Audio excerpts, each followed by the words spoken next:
What's up, YouTube? This is Too Raw for TV. All right, so before I get into this video, I want to give a shout out to the brother Gary Benson for the donation to the channel via the PayPal. He had a question. He says, "Hey, Mike, I hope all is well. Question: If Chauncey Billups is convicted or takes a plea, should he be removed from the Hall of Fame? I would think it will be very difficult to keep him there if these charges are proven to be true. What are your thoughts about that? Thanks." Um, well, first of all, let's make it perfectly clear that he has not been convicted yet. He's been indicted. Now, obviously, when the feds bring charges upon you, it's not looking good. Okay, it's not looking good. As we've seen, sometimes the feds with Diddy, the feds will overcharge you just to increase the chances that something will stick. Okay? So it's not looking good for Chauncey, but he still should be considered innocent until proven guilty. All right?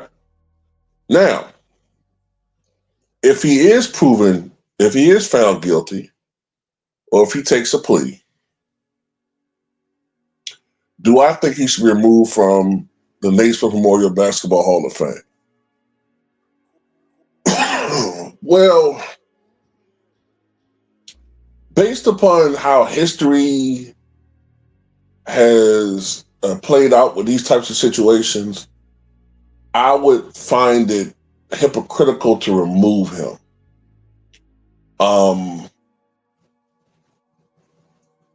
Remember, Roberto Alomar is on Major League Baseball's ineligible to participate list. Like, he's basically persona non grata.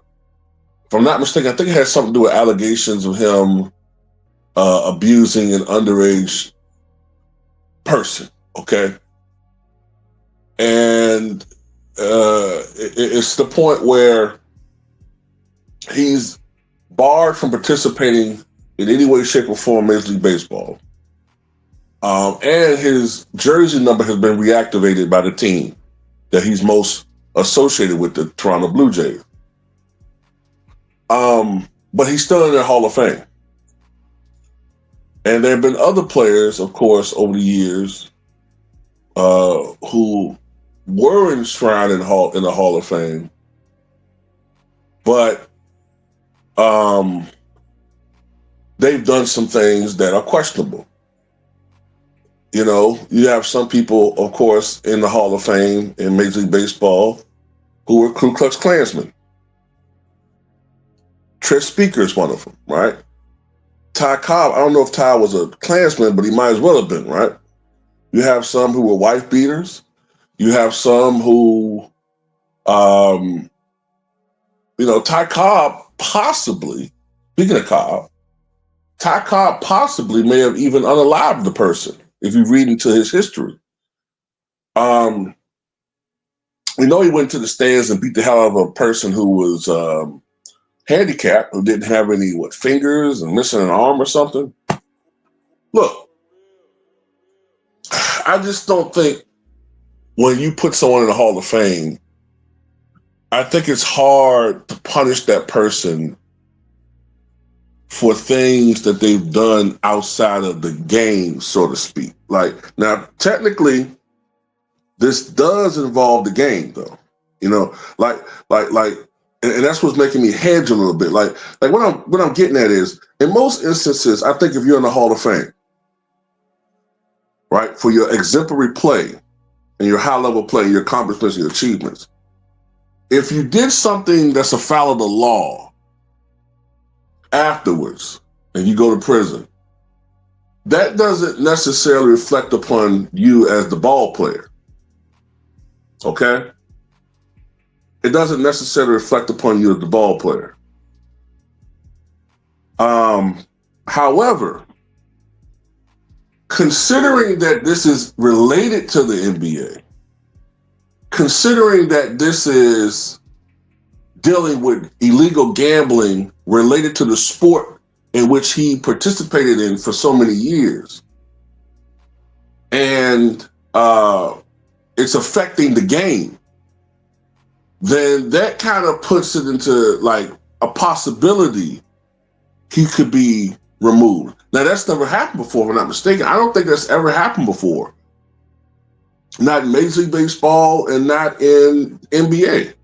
I don't recall anybody being removed from the Hall of Fame after they've been enshrined.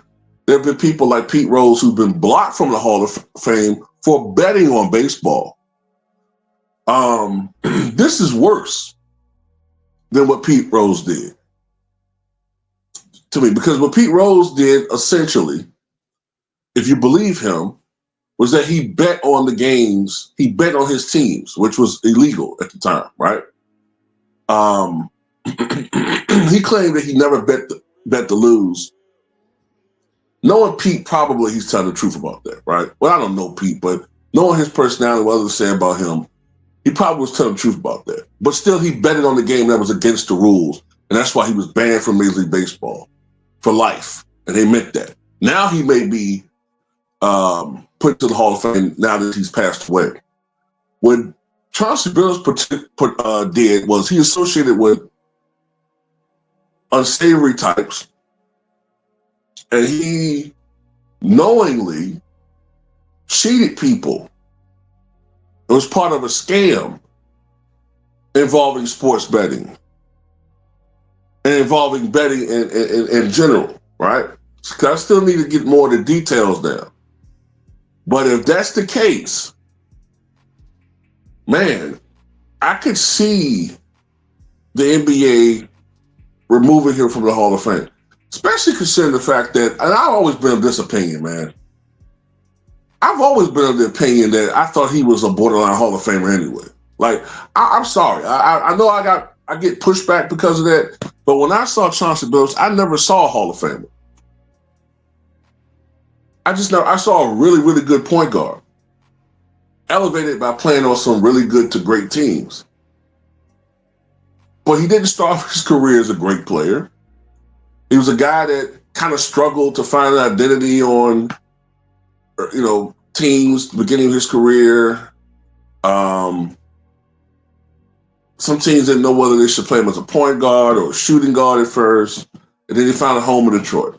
And he had some really good years. But I just never saw a Hall of Fame point guard. That's just me. You know what I'm saying? But yeah, if he's found guilty or he cops a plea in this whole situation, considering the scope and depth of this scandal, and considering that it's related to the sport that he played in, and that it could be extraordinarily damaging to the NBA for years to come, maybe decades. Yeah, I could see a case where he's removed from the Hall of Fame.